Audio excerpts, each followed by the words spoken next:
What's going on, everybody? Welcome back to the Paranormal Dwarf, where we investigate the history, mysteries, legends, and hauntings together. Tonight, we're traveling to Weston, West Virginia, to one of the most famous and controversial institutions in American history. A place built with hope, a place overwhelmed by suffering, and a place many believe still echoes with the voices of those who lived and died within its walls. This is Trans Allegheny Lunatic Asylum. Hidden among the rolling hills of West Virginia stands one of the largest hand-cut stone buildings in the United States. Its towering walls stretch for nearly a quarter of a mile. For over a century, thousands pass through its doors, some seeking help, some seeking hope, and many never leaving. Today, the halls stand silent, wheelchairs sit abandoned, hospital beds remain untouched, and visitors claim they are not alone. But before the ghost stories, there was a dream born from compassion. A dream that slowly transformed into tragedy. Long before the asylum opened its doors, mental illness was poorly understood. Many patients were housed in prisons, poorhouses, or simply abandoned by society. But one physician believed there had to be a better way. His name was Dr. Thomas Story Kirkbride. Kirkbride believed the architecture itself could heal the mind. Fresh air, natural light, beautiful surroundings, and compassionate treatment. His ideas were known as the Kirkbride Plan. And in the hills of what eventually became West Virginia, construction began on one of the most ambitious psychiatric hospitals ever conceived. What began as a revolutionary idea would soon become one of the largest mental health facilities in America. But even the noblest dreams can be consumed by reality. Construction began in 1858. Workers hand-cut massive sandstone blocks. The building stretched farther and farther across the landscape. Then the Civil War arrived. Union soldiers occupied the grounds. Construction slowed, and history itself interrupted the dream. Yet after the war, work resumed. Eventually, the massive structure opened. Patients arrived.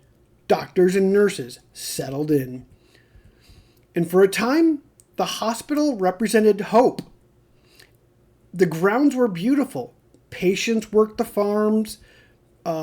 Gardens flourished, and Dr. Kirkbride's philosophy seemed possible. But the world was changing, and the institution would soon face pressures no one could have imagined. Because as the decades passed, the number of patients grew, and eventually the dream would begin to crack. By the early 20th century, the asylum had become overcrowded, far beyond what its designers ever intended. New wings were added, rooms filled. Hallways became crowded, and resources struggled to keep up. As patient numbers climbed, individualized care became increasingly difficult. What had once been envisioned as a sanctuary slowly transformed into something very different. And as the decades rolled on, conditions would deteriorate, and the suffering within the walls of Trans Allegheny would become impossible to ignore. By the middle of the 20th century, the institution had become overwhelmed. It had originally been designed to house around 200 to 250 patients. But at its peak, more than 2,400 people lived in the facility. hallways became overcrowded, rooms meant for one patient held several. Resources became stretched beyond their limits, and what had once been a place of hope slowly transformed into a place of survival. Patients suffering from depression, anxiety, schizophrenia, epilepsy, and even conditions modern medicine no longer classifies as mental health illnesses were brought to the asylum. Some patients spent years within its walls. Some even spent decades. Some never left. As overcrowding worsened, personalized care became increasingly difficult, and despite the best efforts of many doctors and nurses, the institution struggled beneath the weight of numbers. What once had been envisioned as a sanctuary had become something Dr. Kirkbride never intended. And as medicine evolved, so too did the methods used to treat those living inside. Like many psychiatric hospitals of its era, Trans Allegheny employed treatments that today are viewed as controversial. Hydrotherapy, insulin shock therapy, electroconvulsive therapy, and eventually lobotomies. Some procedures were performed with the genuine belief that they might help patients. Others reflected the limited understanding of mental illnesses during that time.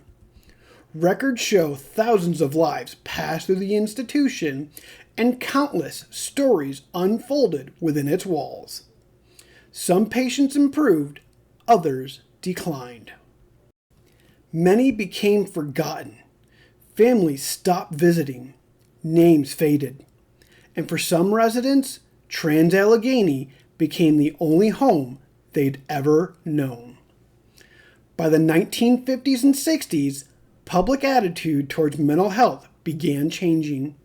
New medications emerged. Alternative treatment methods developed. And institutions across America slowly began facing scrutiny. The age of massive psychiatric hospitals was beginning to end. After more than a century in operation, the institution that had once symbolized hope was nearing its final chapter. But even after the patients left, the building itself refused to fade into history. In 1994, the Trans Allegheny Lunatic Asylum officially closed its doors. I'm going to stop for 2 seconds. 1994, I was 7. I was alive when this place was still in operation. Sorry, that blows my mind. And that's my phone, sorry. Alright, so silence filled the halls. Patients were transferred. Staff departed, and the massive structure stood abandoned. Wheelchairs remained. Hospital beds sat untouched. Peeling paint covered the walls, and nature slowly began reclaiming the grounds. And yet, unlike many other forgotten institutions, Trans Allegheny refused to disappear. Preservation efforts emerged. Tours began. Historians documented the building's past. And visitors soon discovered that history itself had left an undeniable presence. But for many, history wasn't the only thing remaining inside. Because as stories spread, people began reporting voices, shadow figures, footsteps, and encounters they could not explain, and the old asylum would soon earn a reputation as one of the most haunted locations in America. Long after the final patients left, Trans Allegheny Lunatic Asylum found new life, not as a hospital, but as a destination. Historians came seeking the past, photographers captured the decay, and paranormal investigators arrived hoping to communicate with whatever might still remain. Stories soon began spreading. Visitors described hearing voices echoing through the empty hallways. Some reported the sound of doors slamming.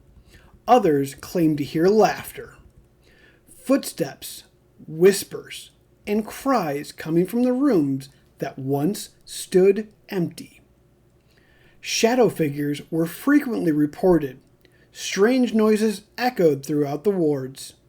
And electronic voice phenomenon recordings seemed to capture voices that no one present remembered hearing. Among the most famous stories are those surrounding Lily. According to legend, Lily was a young girl who died within the asylum. Visitors have reported hearing a child laughing, seeing toys move, and feeling a playful presence in areas associated with her story. Another name frequently mentioned is Ruth. Investigators claim she communicates through electronic devices and responds to questions. Whether these stories represent genuine paranormal activity or simply legends built upon a tragic history, that remains open to debate. But one thing is certain: the stories become part of the building itself, and every year thousands arrive hoping to experience something they cannot explain. Yet, perhaps the greatest mystery isn't whether ghosts truly walk the halls. Perhaps the real mystery is why places like this continue to capture our imagination, and why we refuse to let the stories fade away. Today, Trans Allegheny Lunatic Asylum stands as both a historical landmark and a reminder of how far medicine has come, a reminder of how mental illness was once misunderstood, and a reminder that behind every room, behind every bed, and behind every patient number was a human being. Some came seeking treatment, some came seeking hope, and many simply wanted to be understood. The building itself has become larger than its reputation. To historians, it represents the evolution of psychiatric care. To paranormal investigators, it represents one of America's most haunted locations. And to others, it represents something much deeper: memory, loss, compassion, and the importance of remembering those who came before us. Perhaps that's why people continue returning.